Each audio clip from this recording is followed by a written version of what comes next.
We hiked to the summit of the rock, soaked in the beauty of the city below, and captured our feelings and experiences in pictures and videos. Then it was time to descend. The world staircase was open and inviting. We stepped in and were greeted by graffiti that covered all the four walls. It was a loud echo of the voices of those who came before us. Why did they write on the walls? What did they write? What message are they leaving for those who will come after? To answer these questions, let's start from the beginning. Olumo Rock was one of the places I planned to visit this year. As we journeyed through the streets of Abeokuta towards the site, we can see its height from kilometers away. With the sign, "I love Olumo." Closer, on the opposite side of the road, I was amazed by what I saw and experienced. At the median of the road, in front of the ancient rock, is a sculpture welcoming visitors.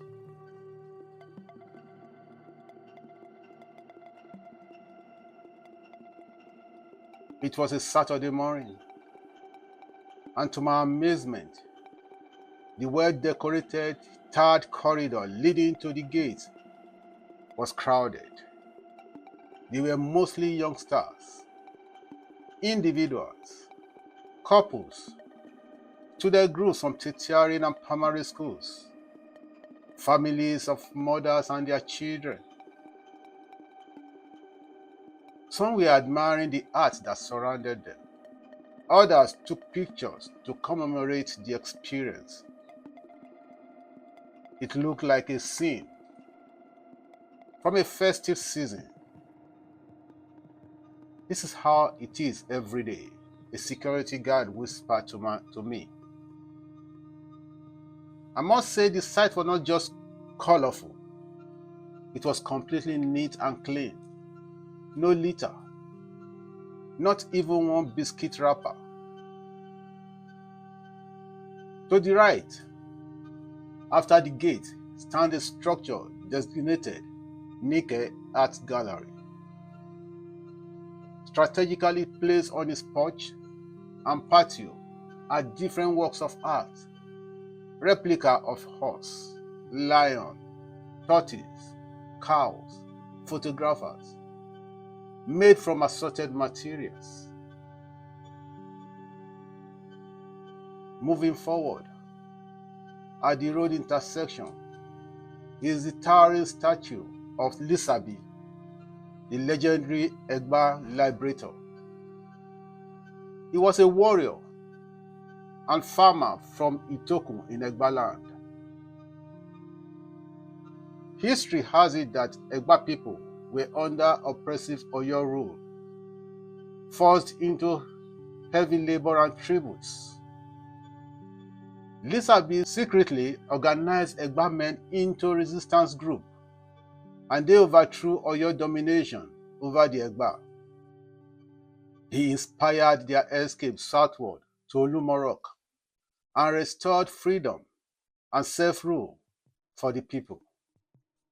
Today, he is honored with the annual Lisabi Festival in Abeokuta and has many monuments and streets named after him.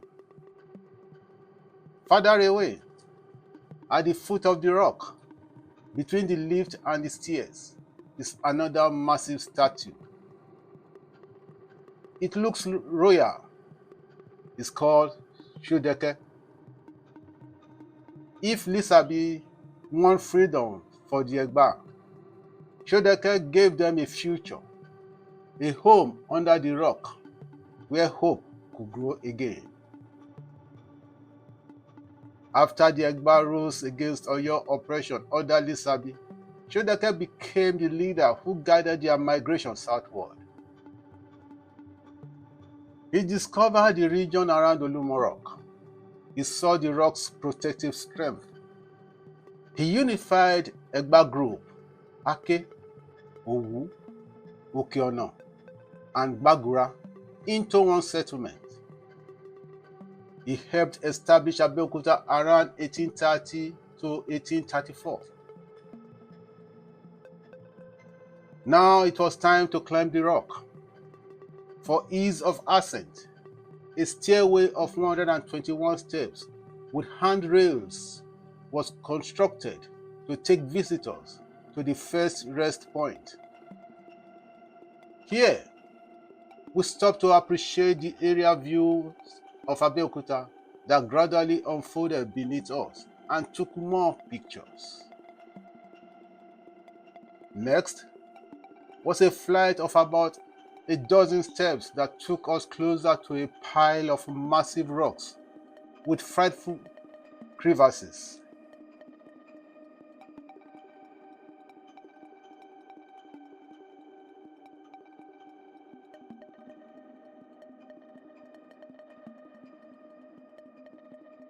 At this point, tour guides willingly and enthusiastically told us more stories and pointed out spots that were not just meant for hideouts, but served as shelter from the elements.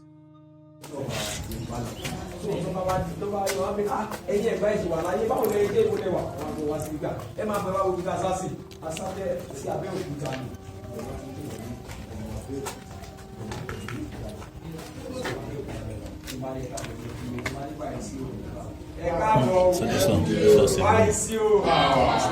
this We scattered the base of the rock on the second level to ascend to the peak. There is a staircase to take visitors to the topmost part of the rock, but the more adventurous ones choose to climb through a jagged and cumbersome crevasse.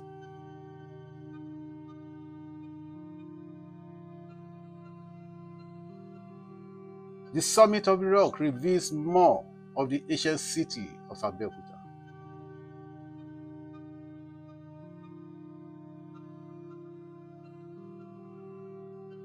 The guides pointed out the different landmarks of Abeokuta.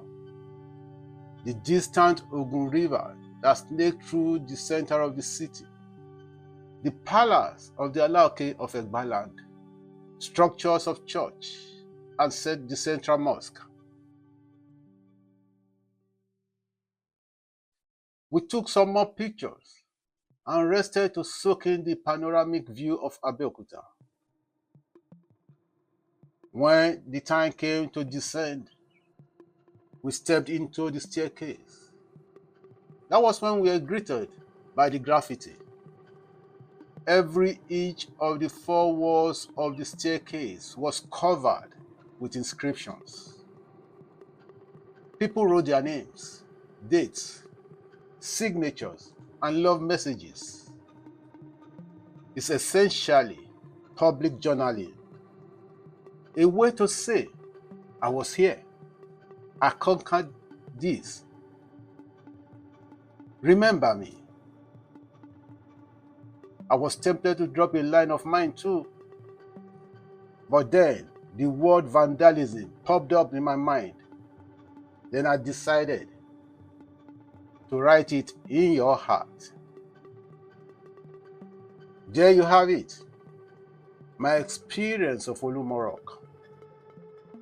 If this experience touched your heart the way it touched mine, kindly tap the subscribe button and join our growing family of curious minds. There are many more stories of people and places to explore together. Thank you.